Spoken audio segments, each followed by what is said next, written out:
Hey, what's up guys? It's the cool dude here, and I'm going to be doing a logo evolution, and today I'm going to be doing a logo evolution on New Line Cinema. New Line Cinema is a film production company established in 1967 by Robert Shane and Michael Leon. They're originally an indie low-budget film studio, then they decided to make few budget and, average budget movies, and probably big. So their first film was actually a import called The End of August at Hotel Ozone. They actually make other popular movies: The Lord of the Rings trilogy, Elf, The Mask, which actually stars Jim Carrey, who is actually a good actor, but they were bought by Turner, which merged into Time Warner. Then they changed to Warner Media, then Warner Brothers Discovery, which Warner Brothers Discovery is yeah, but we're not here for the corporates and movies and stuff. We're here for their logos, and here's their first one, which we now have arrived on our first logo. The first logo is called the Flashes of Doom, and it was in use from 1973 to 1987.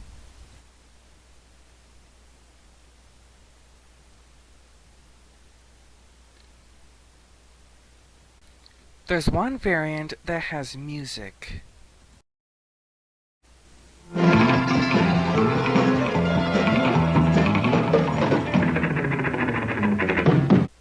This is a good logo, not to mention it's seen on The Evil Dead and Nightmare on Elm Street, which was the biggest movie.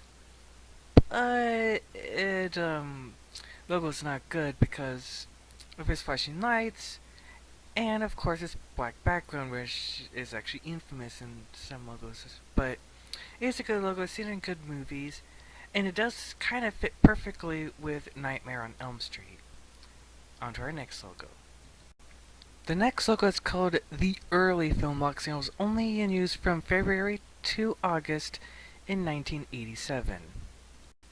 Unfortunately, I could not get footage of that, so here's our next logo. Here's another big one. It's called the Film Box, and it was used from 1987 to 1995.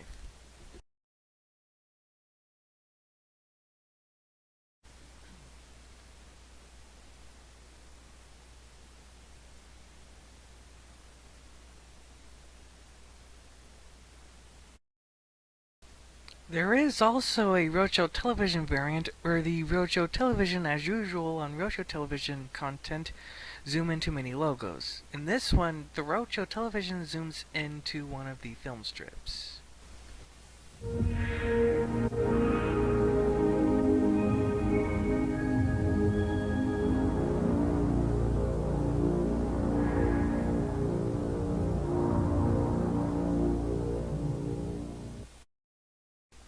Now this is a good logo.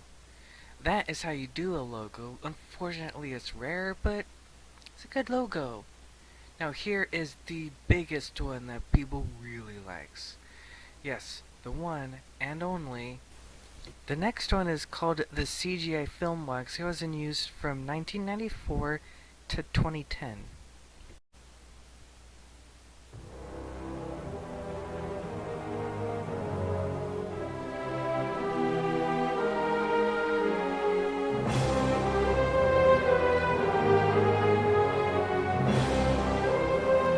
That was the original variant, which the only movie we know that's seen on it is, of course, The Mask.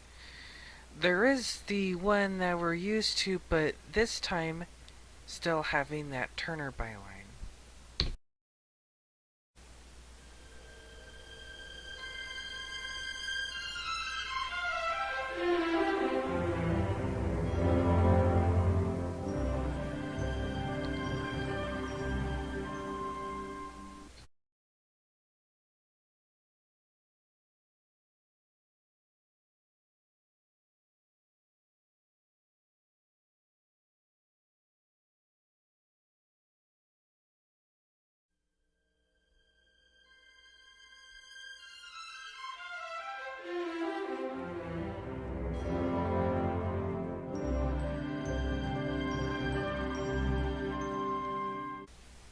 There exists a variant with alternate music.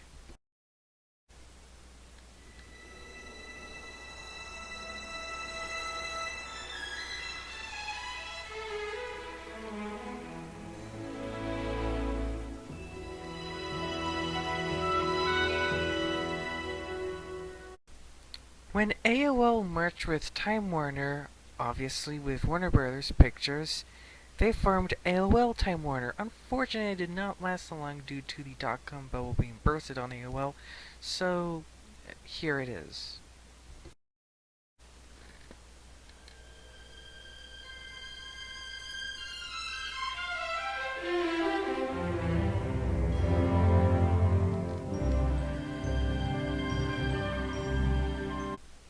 And last but not least on this variant, the one with the Time Warner Company byline, the one where Time Warner is in a Times New Roman. It was in use from 2003 to 2010.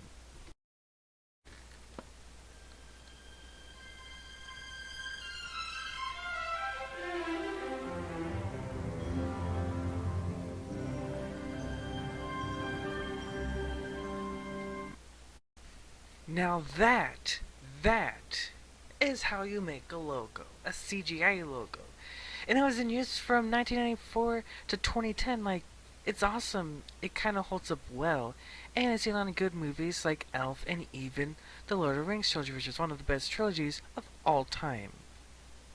Now we go on to our next logo, the one and only. So I just looked at the closing logo group, and there's so many nicknames, so I decided to call it WB Shield NL Filmbox Transition, and it was in use from 2011 to 2020.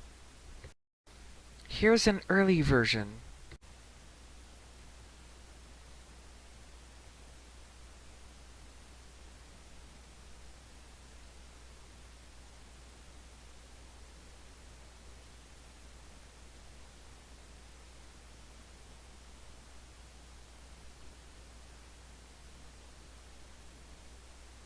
Then there is a later variant which was used until 2018.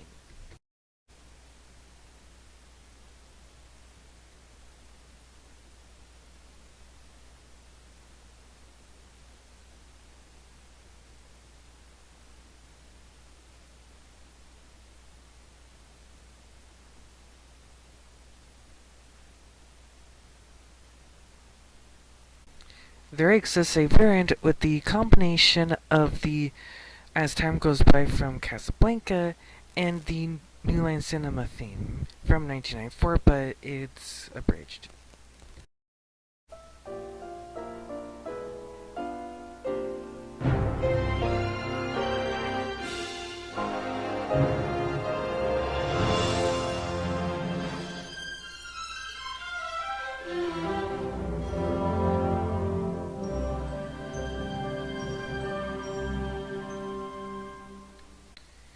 In 2018, when they merged with AT&T, they decided to change to Warner Media. It was in use until when it retired in 2020.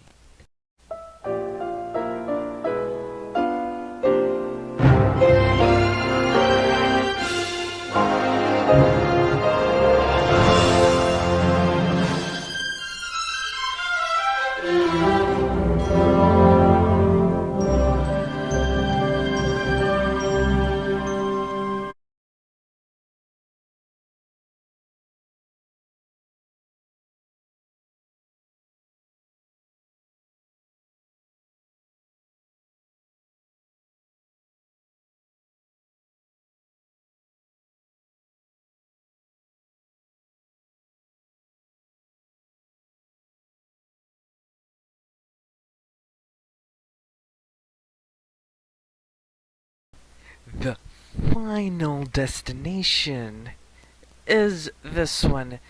WB Shield NL Filmbox Transition 2, and it has been in use since 2021.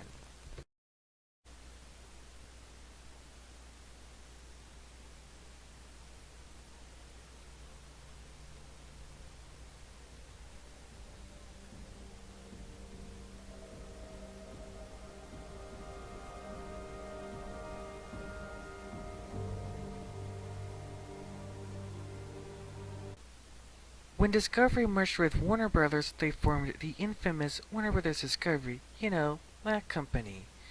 It was in use since 2022.